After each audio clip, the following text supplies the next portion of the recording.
Earth Defense Force 6, also known as EDF-6, which is what we'll be calling it for the rest of this video, is off to a rough start. We're only a few hours into release and the game's already sitting at very negative reviews, and today we're going to talk a little bit about why that's the case, as well as talk a little bit about the game for those who don't know what you're getting into when getting into EDF-6. The good, the bad, and of course the ugly. Now let's start off with the elephant in the room. Why is the game sitting at such low review ratings? Well, you can purchase EDF-6 on Steam or on Epic Games, and personally, I do pretty much all of my gaming on the Steam platform, so that's where I purchased it from. But shortly after booting up the game, if you're looking to play EDF-6 online, which the vast majority of players will be indeed looking to do that, you're actually forced to create an Epic Games account and link your Epic Games account to EDF-6 to even play the game. Well, coming from Helldivers 2, after that whole PCN situation, I'm having like Vietnam flashbacks right now. Now personally,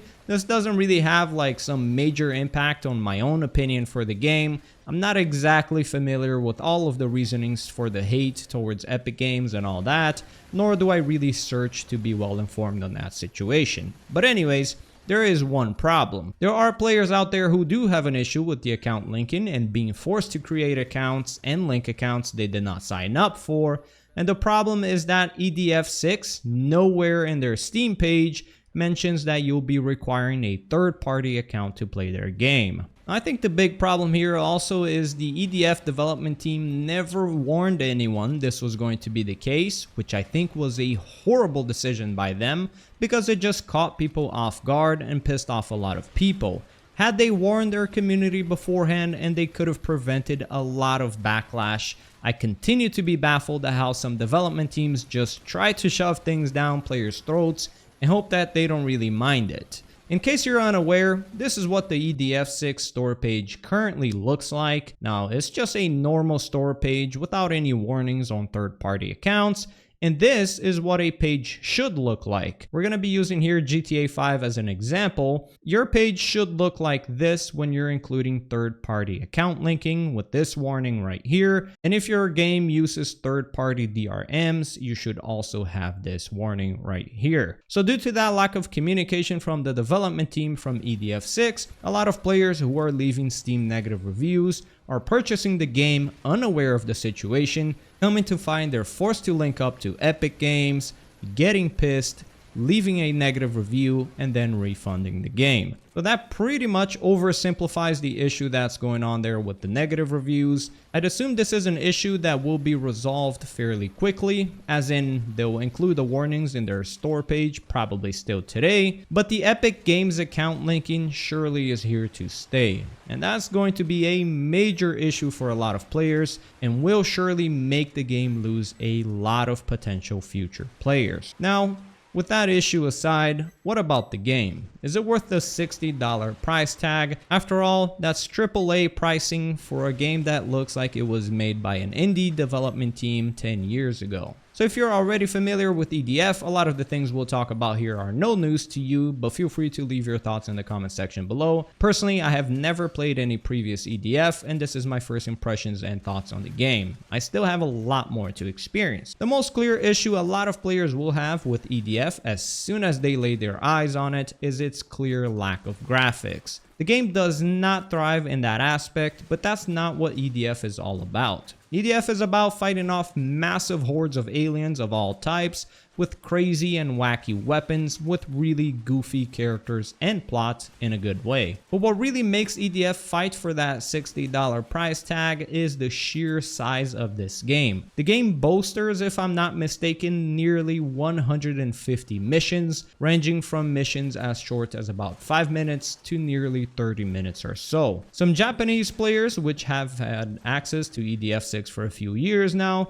claim they've taken over 200 hours to even complete all of the missions. And on top of that, taking several hundreds of hours to complete the game, you can replay the missions on harder difficulties as they unlock later on in the game. And each mission, by the way, has these little star ratings right here. For example, after I completed this mission on the hard difficulty, I got 3 stars from it. But if you were to complete it on the highest difficulty, known as Inferno, you'd get the full 5 stars. And on top of that, those stars will only apply to the character you're playing with, and since you've got 4 different characters or classes, whatever you want to call it, if you were looking to 5-star the entire game with all 4 characters, then yeah, you're probably looking at well over 1,000 hours invested into the game, which is amazing if you turn out to enjoy the game, and you can't deny that there is an ungodly amount of potential content for you to go through. There's also, of course, the sheer amount of weapons as well. We're looking at over 1,000 weapons and equipments, lots of them feeling completely different from one another. So there's lots and lots for you to consistently progress into the game, unlocking better and more powerful weapons as you go in what feels like an endless amount of missions. So that's why the price tag is of $60, the sheer amount of content. Now, of course, the problem will be if you don't enjoy the game itself. The game is very wacky and, in my opinion, oftentimes very visually busy. One of my biggest issues with EDF6 when I started playing it right away is the game's engine is incapable of handling higher than 60 frames per second. So you're locked at 60 FPS regardless of your computer's power or monitor refresh rate. So for someone who's very accustomed to playing games at higher rates, the game felt very laggy being stuck at 60 FPS. But I quickly started feeling it less and less as the missions went on. Granted, it never really did feel crisp, but it did feel better. Personally, I think the game is quite fun, and what excites me the most about it is the seemingly continuous progression system that is the thousands of weapons and continuous growth of your character's health, but I do have a bit of an issue with its repetitiveness. I did feel like the game got repetitive extremely quickly, and that's a serious issue when you've only played the game for a few short hours. I'd assume this game will work dramatically better when playing this with friends, as just going around, goofing around, and blasting aliens without much thought. I think if you actually intend to go through the entire game entirely solo, you'll probably feel its repetitiveness weighing down on your shoulders pretty quickly as you work through the missions. But again, I'm not sure yet, and of course only time will tell. So overall, this has been the start of EDF 6. I don't quite suspect I'll cover it much on this channel, as I feel EDF is one of those games that's a lot better to play than it is to watch. It's rather difficult to watch gameplay of this game in my opinion. It's quite confusing and very visually busy, but when you're in the thick of it, playing it for yourself is quite fun. So we'll see how the game evolves. I just wanted to make this quick video talking about my first impressions and the game's early drama. Thank you, Legends, for watching. I'll be catching you guys on the next one. Peace!